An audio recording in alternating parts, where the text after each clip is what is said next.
अपने मन को भी साफ और सुंदर बनाने की कोशिश करनी ही पड़ेगी, तभी शिव का प्रवेश हो सकता है। और यह प्रवेश कैसे होगा? 3 सूत्र हैं साहब ने दिए हैं, शिव द्वारा प्रदत्त, दत्त और शिव के शिष्य द्वारा निरूपित। ये 3 सूत्र जो सहायक हैं, सहायक यानी मदद करते हैं, मदद करते हैं किसी विशेष काम को करने में।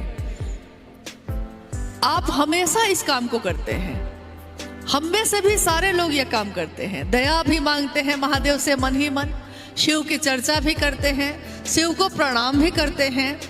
लेकिन ये तीनों काम जो करते हैं, साहब ने कहा ये सहायक क्रिया है, मदद करती है आपकी उस काम को करने में जो मैंने कहा है कि अनिवार्य है। पूरी शिव की शिष्यता में अनिवार्य कोई भी चीज नहीं है। यहाँ तक कि कंगन भी जो हमने पहना है, साहब ने कहा कि कंगन भी अनिवार्य नहीं है, ये भी आपको शिवशिष नहीं बनाता। शिवशिष तो आपका मन ना आपको बनाएगा। तो ये तीनों जो सहायक क्रिया है, ये इसका मूल क्या है, किस काम को करने के लिए इसकी मदद हम ले रहे हैं? ये 3 सूत्रों की मदद जो हम लोग ले रहे हैं, किस बात के लिए? कोई तो एक ही प्रयोजन होगा, विशेष होगा। क्या है वो प्रयोजन? अस्थाई शिष्य भाव। शिव की शिष्यता में एक ही चीज अनिवार्य है। शिष्यानुभूति ये कहती है कि शिष्य का भाव अस्थाई हो जाए, अस्थाई शिष्य भाव हो जाए। इसके लिए ये तीनों सूत्र मदद करते हैं। और जिस दिन ये हो जाएगा, तब आपको इन 3 सूत्रों की भी जरूरत नहीं पड़ेगी। जिस तरह छत पे चढ़ने के लिए सीढ़ी की जरूरत होती है, लेकिन जब आप सीढ़ी से छत पे चले जाते हैं, तब सीढ़ी की जरूरत आपको नहीं होती। फिर जब उतरना होगा तब सीढ़ी की जरूरत पड़ेगी, लेकिन चढ़ने के बाद, छत पे पहुंचने के बाद सीढ़ी की जरूरत उस समय तो खत्म ही हो जाती है। अस्थाई शिष्य भाव, दया मांगना शिव से, यानी स्वस्फूर्त, अपने आप में मेरे मन में शिष्य भाव जग जाए, अंदर से मेरे जगे, मेरे लिए जगे। मैं जगूं तो अब मैं दूसरे को जगाऊं।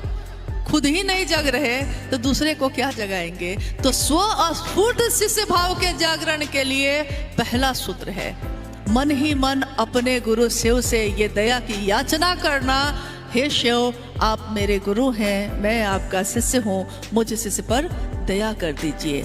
और बार बार ये आवृत्ति मेरे मन में अंदर से ये बात पैदा करती है, ये आह्लाद पैदा होता है। और हम उसके बाद करते हैं शिव की चर्चा, यानी दूसरे सूत्र में शिव की चर्चा।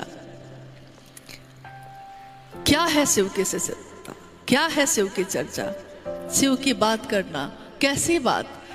न तो शास्त्र की बात, क्योंकि शिव की चर्चा में कथावाचक कोई नहीं होता, कोई विद्वान नहीं है, कोई गुरु नहीं है, कोई वरिष्ठ नहीं है, सब के सब शिव के शिष्य हैं और समान हैं।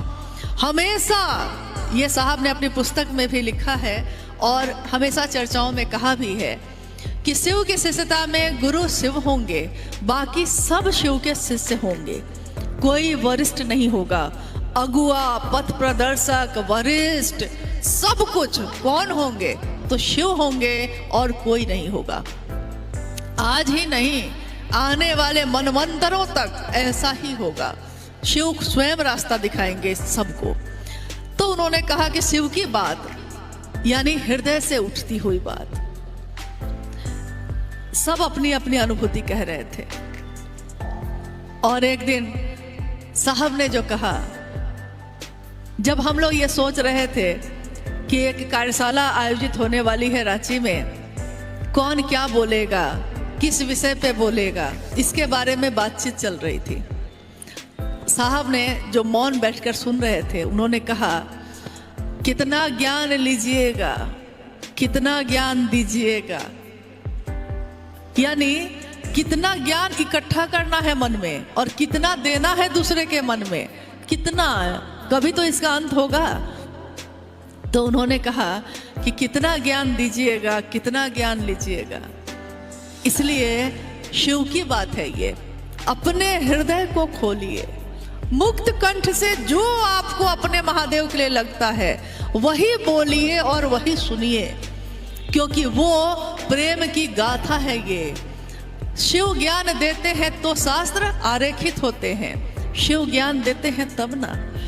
आप शास्त्र को पढ़ के सोचते हैं कि मैंने ज्ञान ले लिया, लेकिन ज्ञान तो उसमें उतरा था जिसने ये शास्त्र लिखे थे उस समय। शास्त्र में, किताबों में ज्ञान है, लेकिन वो ज्ञान ऐसा ही है जैसे कि कोई आग जली हो कभी, और आग जब बुझ जाती है तो राख की ढेर बचती है। राख की ढेर में भी पता चलता है कि ये राख की ढेर जो है किस चीज़ की है। अगर आम की लकड़ी जली है और उसकी राख, उसकी भभूति बची हुई है तो उसका अलग प्रभाव है। चंदन की लकड़ी जली है तो उसकी राख में भी खुशबू है। यानी भस्म भी, राख भी ये बताती है कि ये जली कहाँ से है। आग उसके दिल में है जहाँ से ये पैदा होकर कागज पे उतरी है। इसलिए मिलना है तो उनसे मिलिए जिनके अंदर ये आग पैदा हुई है। शिव शिष्यता का दिया जहाँ जला है। सब अलग अलग तरह के हम लोग गुरु भाई गुरु बहन हैं। जैसे कोई दिया हो, दिया मिट्टी का भी होता है, दिया सोने का भी होता है, दिया तो चांदी का भी होता है। दिए की लौ एक ही होती है। दिया अलग अलग हो सकता है, लेकिन लौ कभी सुना है आपने कि अलग है? सबकी लौ एक ही होती है। तो बिखरे बिखरे तारे हैं हम, अलग अलग दिए हैं हम, लेकिन हम सबके अंदर जो लौ जल रही है शिव शिष्यता की, उस लौ की चमक एक ही है। उस लौ में जो ऊर्जा है वो एक ही है। इसलिए किस बात का बैर है, किस बात का भय है, किस बात का अविश्वास, किस बात का संशय, जब सबकी लौ एक ही है, सबके गुरु शिव ही हैं, सबको एक ही होना है। तो हम उस रास्ते पे चलें जो रास्ता साहब श्री ने दिखाया है। शिव की बात भी दूसरों से करें तो उसके पीछे अलौकिक उद्देश्य एकमात्र यही होना चाहिए कि मेरे गुरु शिव दूसरों के भी गुरु हो सके। तीसरा सूत्र जिसमें हम शिष्यता के भावांतरण के लिए तीसरा सूत्र करने के लिए कहा गया, शिष्यता का भावांतरण, यानी शिष्य भाव आ जाए, उसका जो हमारे अंदर भाव है, जो विचार घनीभूत हुआ है, भाव में बदला है, वो शिष्य भाव में बदल जाए।